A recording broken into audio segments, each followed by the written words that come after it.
Славянские войны. Круг взаимной ненависти. При заложенном в человеке инстинкте доверия и лояльности к своим, войны между родственными народами случаются регулярно, и, как правило, страны-соседи больше всего не любят именно друг друга. Общеизвестны неприязни и взаимные насмешки между Англией и Шотландией, Голландией и Бельгией, Францией и Германией, Испанией и Португалией, Канадой и США. Еще сильнее противоречия откровенная вражда у Китая и Японии, Индии и Пакистана, стран бывшей Югославии, Польши и России, Северной и Южной Кореи. Войны случались регулярно, но если германские народы вели междоусобицы редко и не прибегали к геноциду, равно как и народы романской семьи, вообще крайне редко мало воевавшие друг с другом, славянские страны не просто часто воюют, но и являют потрясающий пример тотальной жестокости, ненависти и бессмысленного уничтожения родственного населения. Первые междоусобные войны славян начались буквально с момента их появления на исторической арене.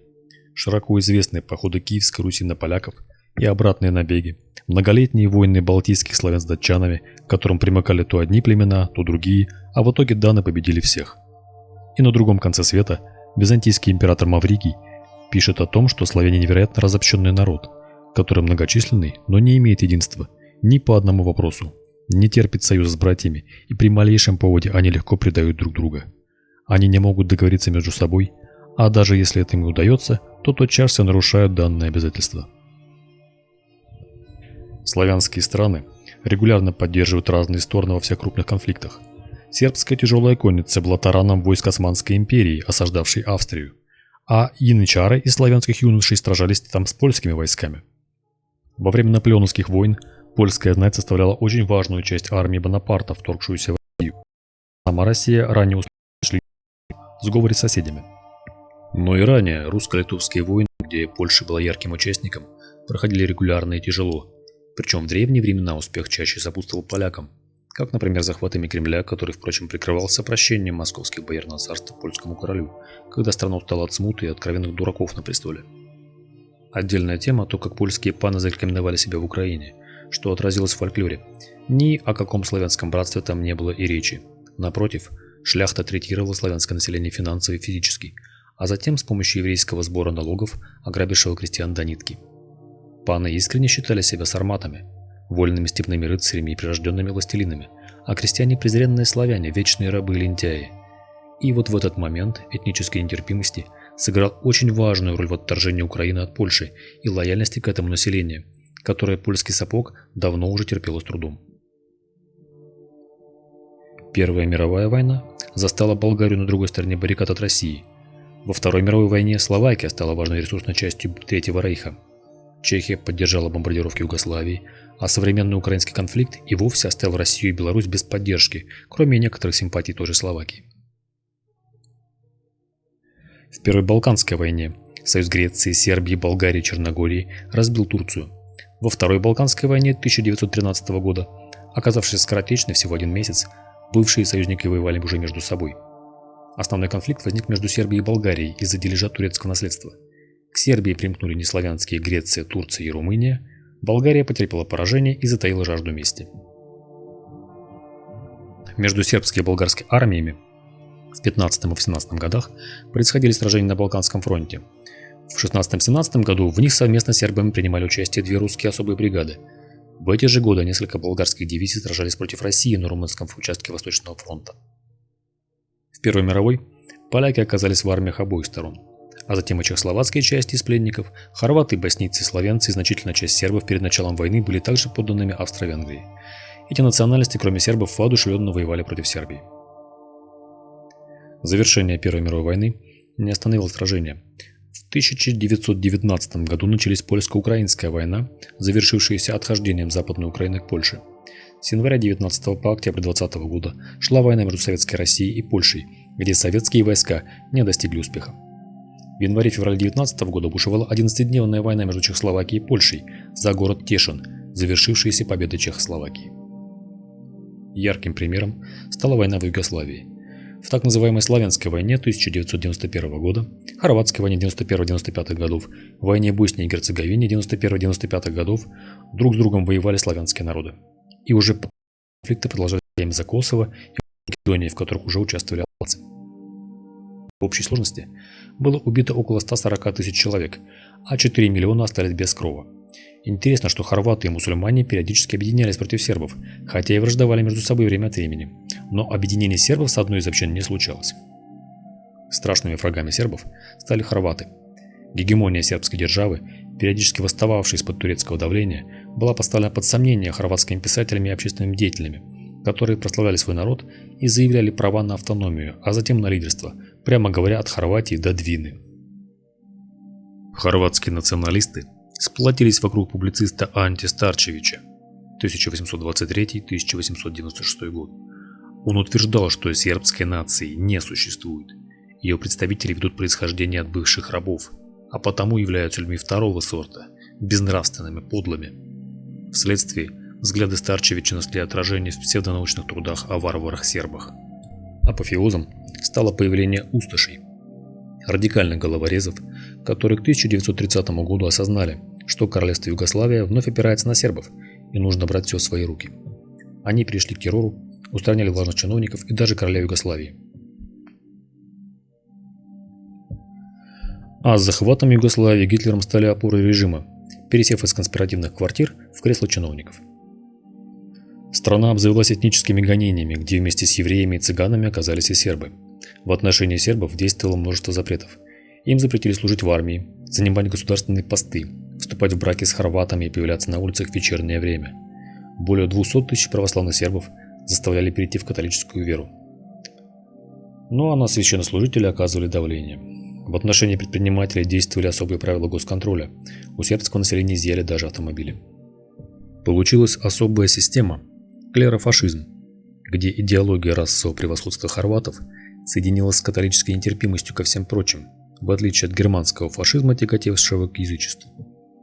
Хорватский мясник с крестом в руке стал ключевой фигурой идеального гражданина. По иронии слова «мясник» очень похоже на народное название католического духовенства «мисник». Югославию покрыли концлагеря. Первым был сформирован лагерь Даница, затем Ядовна, Староградишка, создан для ликвидации исключительно женщин и детей, Пак, Теня, Естербарска, Лепоглава, Сисак, Славонска, Пожега, Беловар.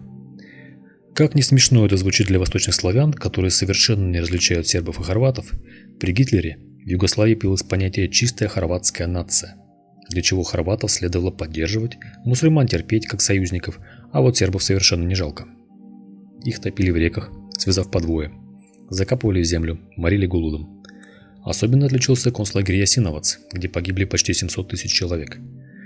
Вершиной мыслей усташей стал нож особой формы, которым и надлежало решать сербский вопрос. Он назывался сербосек. Преступления усташей чудовищны. Такого разгула людоедской и запредельной жестокости не знали ни механистично убивавшие немцы, ни бесстрастные очтители территории японцы.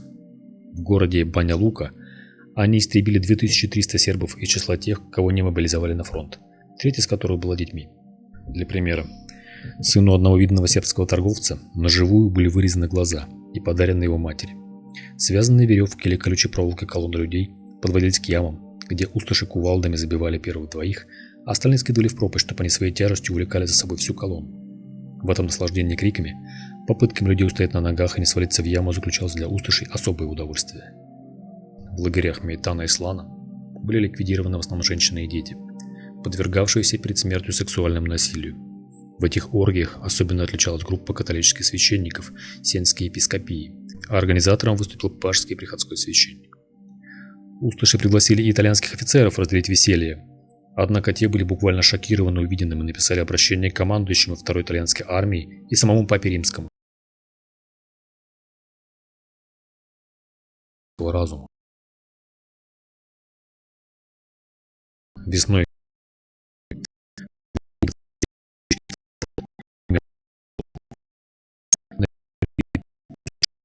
оточенный регион, в состав которого входили мусульмане, убили более 6 тысяч сербов.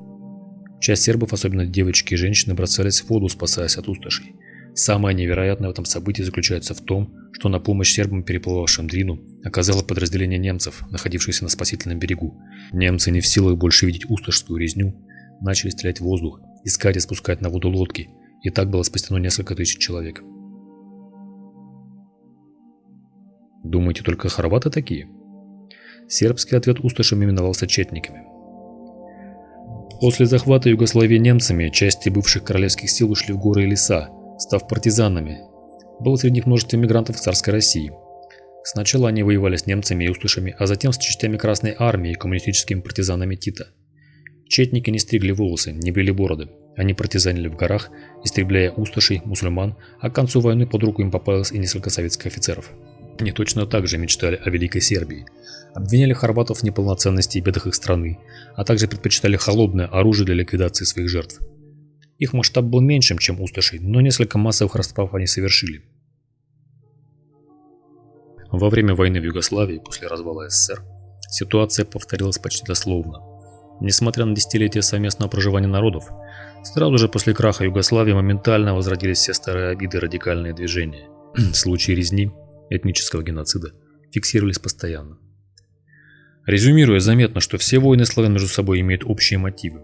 Крайняя жестокость, превышающая рациональные и разумные пределы, не имеющая смысла и цели, кроме каких-то изуверских патологических мотивов. Войны имеют не экономическую, а религиозную или идеологическую основу. Поэтому не останавливаются даже когда цели одной из сторон по захвату достигнуты. Если одна из сторон не терпит полный крах, войны тлеют годами. Эти моменты отмечались еще в Третьем Рейхе, где их приписывали к влиянию монгольских генов якобы массовых у славян. Азиатская жестокость и бесстрастная бойня за какие-то абстрактные идеалы со все возрастающим накалом, где нет уже правых и виноватых, и все примерно одинаково озверели. Практически копию этих событий сегодня можно наблюдать на фронтах Украины. Типичная славянская трагедия, имеющая сходство не столько в обычных войнах Польши и России, сколько уже в религиозно-идеологических конфликтах южных славян. Пишите, что думаете по этому поводу. Ставьте лайк и подписывайтесь на канал.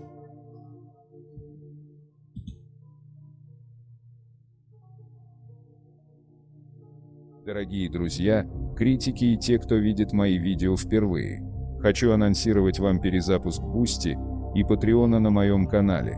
Не секрет, что YouTube довольно жесткая система со строгой модерацией, как с точки зрения правил поведения, так и тематики видео. Многие темы являются табуированными, закрытыми, не подлежащими обсуждению, что сильно сковывает тематику. И поэтому на Boosty для россиян и на Патреоне для иностранных зрителей будут свободные видео на те темы, раскрытие которых на YouTube будет невозможным и грозит всевозможными карами. Например, есть ли отличия в интеллекте у разных расовых типов, красивы ли дети от браков разных народов или это миф, почему женщины предпочитают иностранных мужчин и как с этим связана биология, и вообще как ведется половой отбор и наследуются признаки, какова роль разных народов в революциях и войнах прошлых веков, почему Гитлер истреблял евреев, была ли советская власть благом для русского народа или истребила его, существует ли черный расизм, и многое-многое другое. Подписывайтесь на Boosty и Patreon и получайте доступ к эксклюзивному контенту и обсуждениям.